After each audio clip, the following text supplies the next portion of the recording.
She was laughing in the kitchen, and I knew immediately that something was wrong. It wasn't the sound itself. Claire had a beautiful laugh, the kind that used to make me smile without thinking, but that day it hit different. She was laughing in a way I hadn't heard in years, full and loud and carefree, the kind of laugh that used to be reserved for when we were still in the phase of cuddling after sex and sharing stupid memes over breakfast. But there she was, standing by the counter, pouring wine at 3 in the afternoon, talking to someone I didn't expect to see in our house at all, our next-door neighbor's nephew, Joel.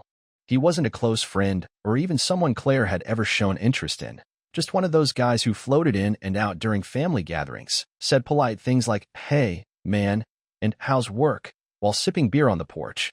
But now, he was leaning against our kitchen island like he owned the place, grinning in that too relaxed way that makes your stomach feel cold. I had just come back from work early. Our boss gave us the last few hours off because the system crashed, and with nothing to do, I figured I'd surprise Claire with takeout.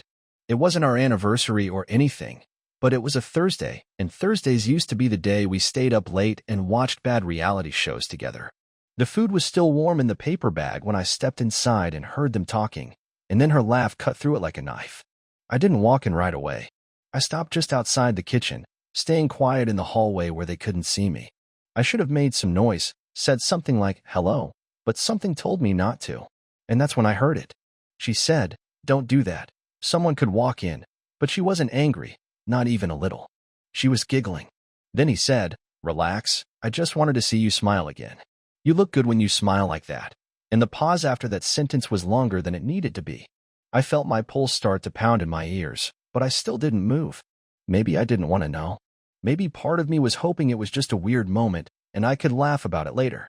But then she said something that turned my stomach completely inside out. If we had met before I got married, well, who knows, right? And Joel said, "You still got time." That was it. I stepped forward, and she flinched when she saw me, the wine bottle tipping slightly in her hand.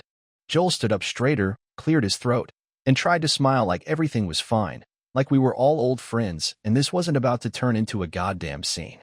Claire set the wine bottle down a little too hard on the counter and said, "Babe, you're home early," like I was the one who'd screwed up. "Yeah," I said, walking into the kitchen and setting the takeout down like it was the most normal thing in the world, even though I could barely breathe. System crash. Figured I'd bring dinner. Hope I'm not interrupting. She shook her head quickly, too quickly. "No, not at all. Joel just stopped by for a bit. He was helping Marcy move some stuff, so I offered him a glass of wine." Joel nodded, trying to back her up. "Yeah, just catching up." I stared at both of them, not saying anything. The silence stretched, and Joel started shifting on his feet, clearly itching to leave. Claire wouldn't meet my eyes, just kept wiping at an invisible spot on the countertop. "I'll let you guys eat," Joel said, already halfway to the door. "Thanks for the drink, Claire." She didn't say anything as he left. Neither did I. The door clicked shut, and the quiet that followed was louder than anything. She still wouldn't look at me. I finally broke the silence. "You were going to sleep with him, weren't you?" Her head snapped up like she'd been slapped. "What? No, Jesus, Dave, that's not—" "Don't lie to me. I heard what you said. If we had met before I got married? What the hell does that mean, Claire?" "It was just a joke," she said, but even she didn't believe it. I shook my head slowly, trying to process the feeling clawing at my chest. I wasn't angry yet. I wasn't yelling. I was just stunned. And maybe that scared her more than if I had started flipping the table. "I leave work early to surprise you, and I walk in to hear you flirting with some guy who's 10 years younger and still lives with his aunt?" Her face twisted into something between shame and defensiveness. Nothing happened. Yet, there was no answer to that. She looked at the floor. I stared at her for a long time, waiting to feel something, rage, heartbreak, anything. But all I could feel was the silence that now lived between us, heavier than any wine bottle or unsaid words. That silence? It was the beginning of something, and I knew right then it wasn't going to be the kind of beginning you write anniversary cards about. The rest of that evening played out like we were strangers sharing a kitchen out of necessity, not a home built over years. She moved around me carefully, putting dishes in the sink and wiping things that were already clean, as if she could scrub away the things I'd heard an hour earlier. I didn't say anything. I didn't ask more questions. I didn't touch the takeout, and neither did she. We just existed near each other like two people stuck in a broken elevator, waiting for it to start moving again or fall all the way down. I went to bed without saying goodnight, and she stayed on the couch.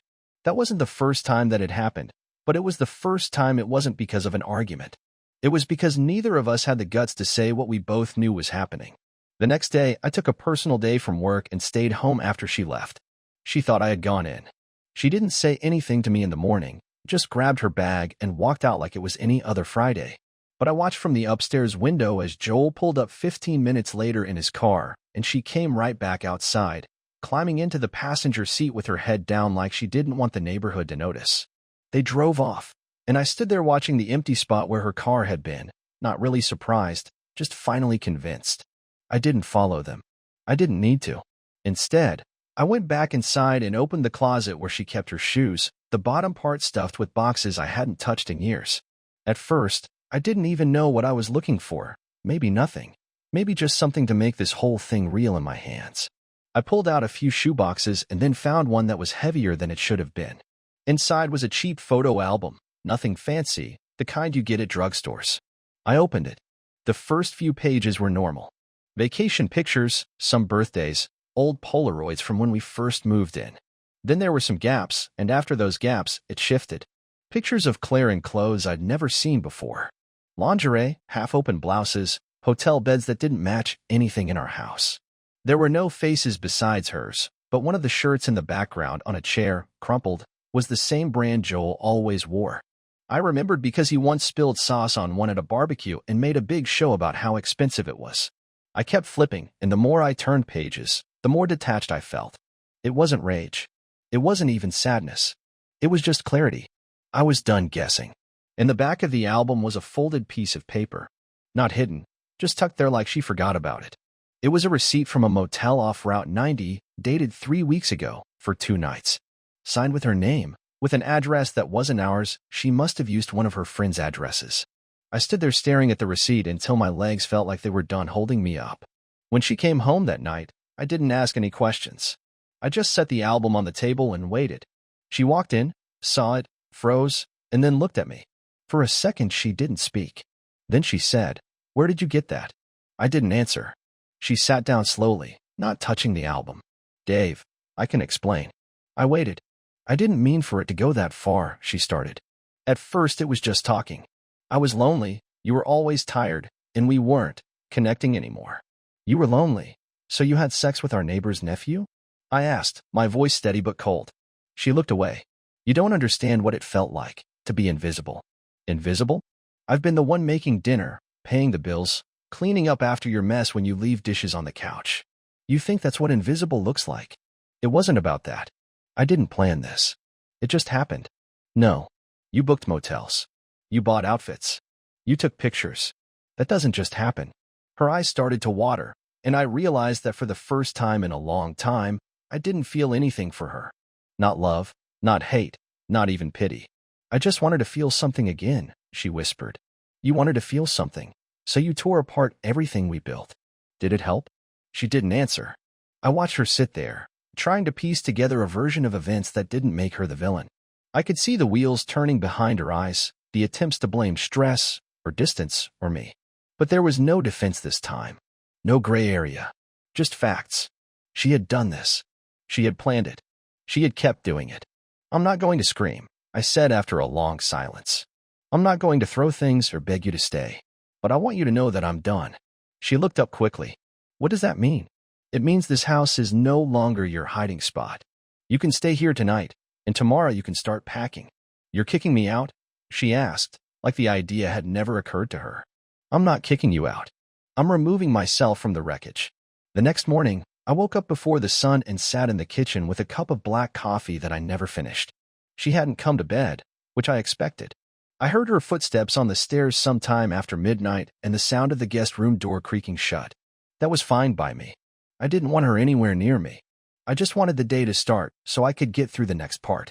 She came downstairs around 7, dressed in one of those oversized sweatshirts she used to steal from my side of the closet. Her hair tied up like she was just any regular person waking up in her own home on a Saturday. The sight of her pretending nothing was different made my stomach tighten. She went straight for the cabinet, poured herself cereal like we were going to have breakfast together, like we were still doing this normal life. I didn't say anything until she sat down. Then I said, So when were you planning to tell me? She looked up, spoon halfway to her mouth, and just blinked like she didn't expect that to be the first thing out of my mouth. I didn't give her time to come up with a lie. Was it supposed to be something you'd confess after I found you in bed with him? Or were you just hoping I'd never figure it out? Her spoon clinked against the bowl, untouched. She sighed like she was the one who was tired of this conversation. I wasn't planning anything, she said quietly. I didn't know what to do. You knew how to sneak out of the house. You knew how to hide hotel receipts. You knew how to keep a man on the side for months. But you didn't know how to talk to me. She put her hands on the table, palms down, like she was grounding herself. It wasn't that simple. No, I said. It was exactly that simple. You wanted something. You didn't get it here. You found someone else to give it to you. Then you came home and smiled like everything was fine. I didn't want to hurt you. But you did. Over and over. Every time you lied. Every time you kissed him. Every time you walked into this house knowing what you did. That was a choice, Claire. I know. Do you? I leaned forward, not shouting, just making sure she heard every word. Because right now, you're acting like you bumped into an ex at the grocery store. This wasn't an accident. It was betrayal. She swallowed hard and finally looked at me straight. You think I'm proud of what I did? I don't care what you're proud of. I care that you did it. And now, I care what happens next. She sat there for a while, chewing the inside of her cheek like she was trying to work up the nerve to say something. I waited. Finally, she asked, do you want me to leave today? I want you out of this house within the next 3 days. That should give you enough time to figure out where to go. I don't care if it's a hotel or Joel's place. Just make sure you're not here. Her jaw tensed, and I could see her trying to hold back whatever mix of anger and shame she had boiling inside her. You don't have to act like I'm some criminal. No, criminals get trials. You already had yours. You just didn't know it. I didn't expect you to be so cold. And I didn't expect you to treat our marriage like a side project. She stood up then, pushing her chair back too fast, her cereal untouched. You don't know everything. You think I just wanted sex with someone new, but it was more than that. I felt ignored, Dave. I felt like I didn't matter anymore. You mattered every day. You just didn't feel it because you wanted more attention than I had to give. You could have told me. You could have yelled at me.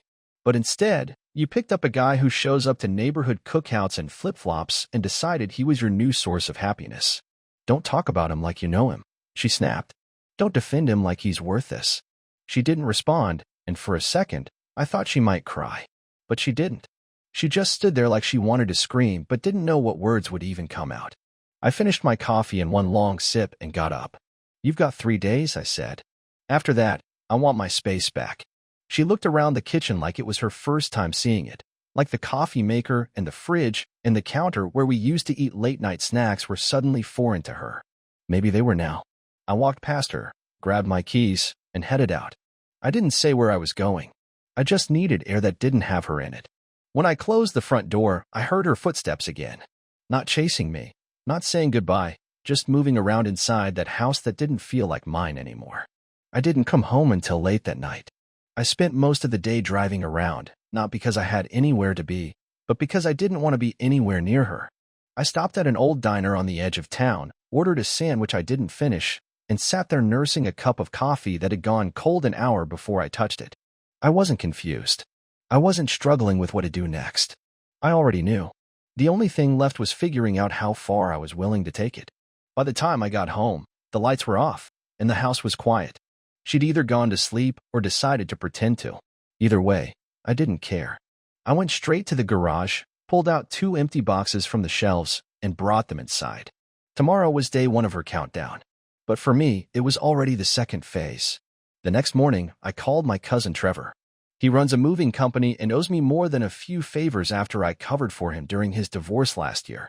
I told him I needed a van, no paperwork, no questions, and a guy who could keep his mouth shut. He asked how bad it was. I said, she brought someone else into my house, and he told me he'd be there at 6 o'clock the next evening. I spent the rest of the morning gathering every document, password, and file I'd ever shared with her. All our financials, insurance, joint subscriptions, shared storage, everything. I made a clean split. I changed passwords, redirected statements, froze our shared credit card, and set up 2 new accounts, one for daily use and one for the money I didn't want her to know about. By midday, she started catching on.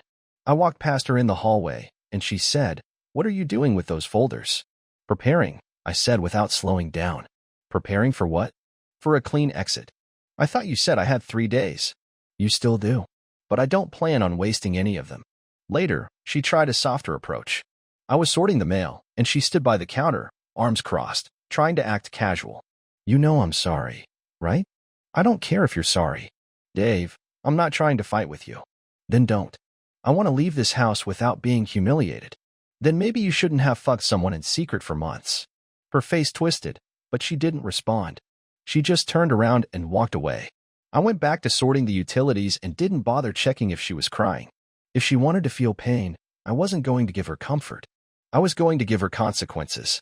That evening, I opened the laptop she'd left in the kitchen and went through her recent browser history. I already knew about the photo album and the motel receipt, but I wanted to know what else she was hiding. I didn't find more pictures. What I did find was an email chain with a real estate agent. She was planning to move out and had already started apartment hunting weeks ago. The messages didn't mention me once. She wasn't leaving because she got caught. She was leaving because she was already done with me before I even knew I had competition. That detail made something in me snap. I sent all the emails and motel receipts to her father.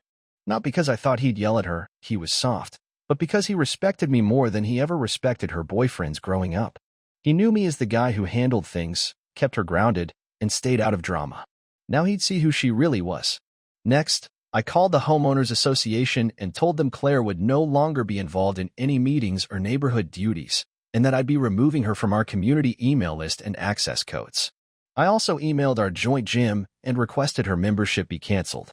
I didn't want her walking back into the one place I used to go for peace.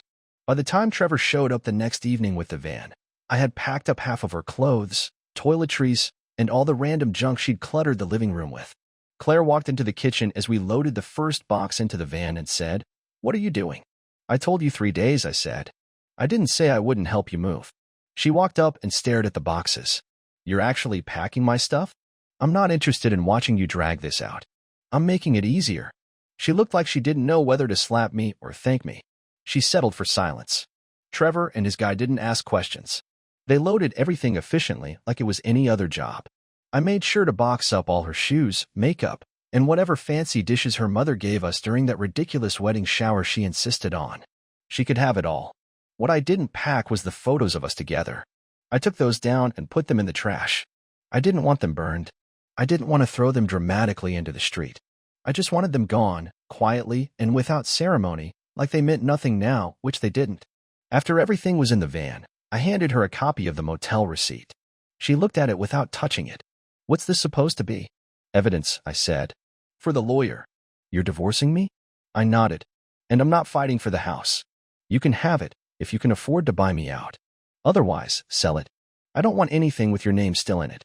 She looked around like she was seeing the house for the first time. "Where are you going?" "Somewhere that doesn't smell like someone else's breath in my bed." She texted me the next day asking if we could talk, and even though I didn't owe her a damn thing, I said yes. Not because I wanted to hear more excuses or watch her tear up while pretending she was still the one who got hurt, but because I needed the last word. I needed her to hear me clearly, without noise, before I walked away from her for good. We met at the kitchen table where we'd sat 100 times before, but that morning the silence between us wasn't the kind that comes from routine. It was loaded with everything unsaid, every lie, every shift in her tone over the last year that suddenly made sense now that I knew what was behind it. She had makeup on, her hair done, like she was trying to look put together, but it just made her look even more out of place in that chair. She started with the usual. "I'm sorry," she said, not looking up. "For all of it. For lying. For being careless. For letting it get that far. I know I don't deserve forgiveness. I'm not giving it," I said. "So don't ask." Her eyes lifted slightly, but she didn't fight it. "I just thought maybe we could at least talk like adults. Say goodbye properly.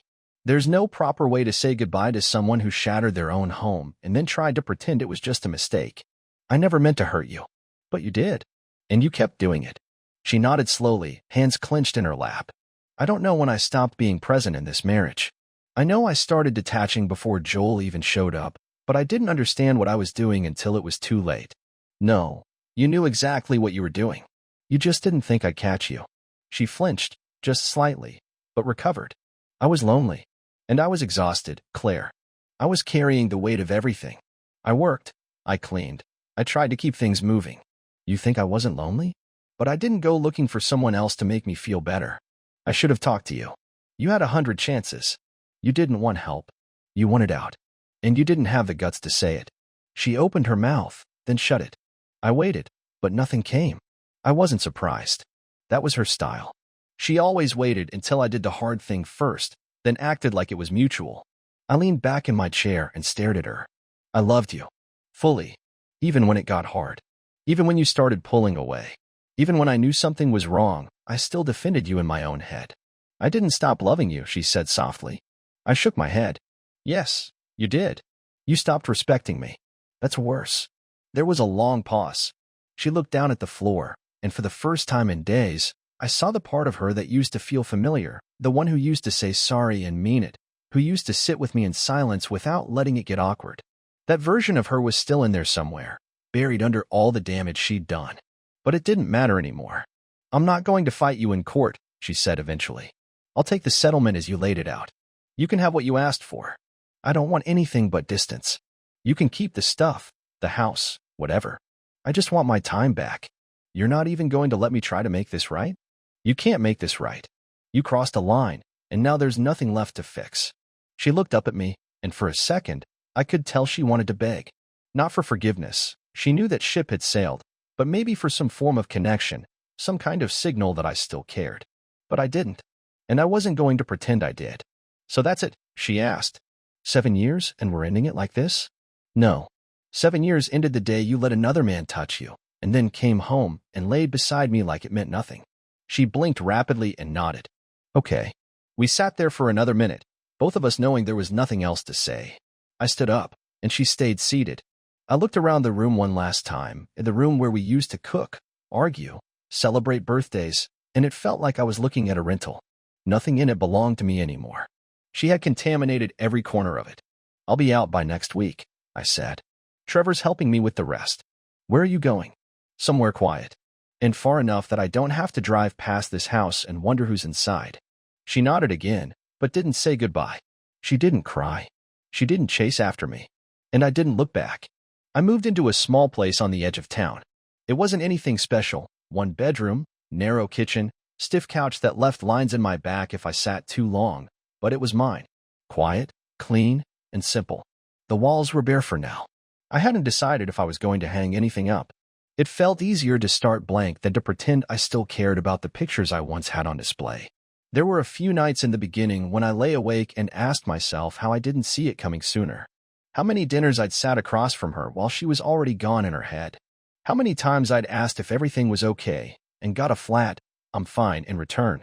You think love means reading between the lines, but after all that, I realized sometimes love just makes you blind to what's obvious. I didn't reach out to her, and she didn't contact me either. We kept everything through the lawyer. She accepted the terms without a fight, signed everything quickly, and made it as smooth as someone in her position could. I think she just wanted it over, just like me.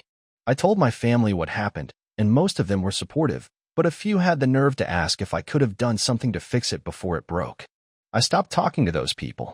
If you can't tell the difference between making mistakes and deliberate betrayal, I don't need your opinion in my life.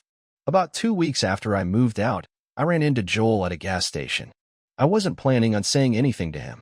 I'd already gotten my closure, and I didn't feel the need to throw punches just to prove I was still angry.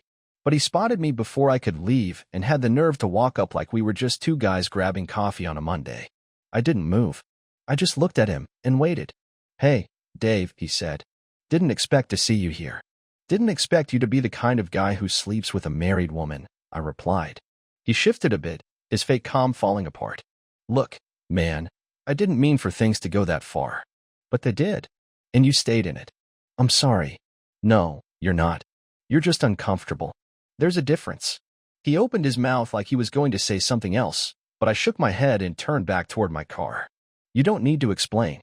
You two deserve each other. Just make sure when she cheats on you, you see it coming faster than I did." He didn't follow. He didn't say anything. I got in the car, drove home, and didn't think about him again. He wasn't worth a second of my energy. None of them were. I spent my time differently now.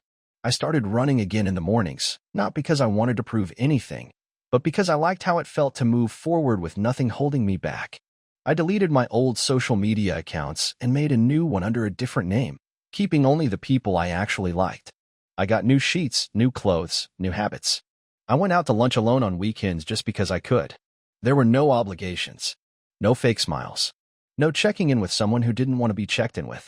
One afternoon, my brother came by with his wife and their kid. We grilled on my tiny patio, sat around folding chairs, and talked about normal stuff, work, traffic, the game next weekend. His wife asked how I was holding up. I told her I was doing better than I expected. She smiled, said that was good to hear, and then added, "You seem lighter." I didn't respond. I wasn't looking for applause. In the evenings, I sometimes thought about what I would have done differently if I had the chance. Not much, honestly. Maybe I would have stopped asking for honesty and started demanding it. Maybe I would have asked more questions the first time something didn't feel right instead of waiting for undeniable proof. But at the end of the day, none of those things would have fixed someone who didn't want to be fixed. I didn't cheat. I didn't lie. I didn't walk out. That was all her.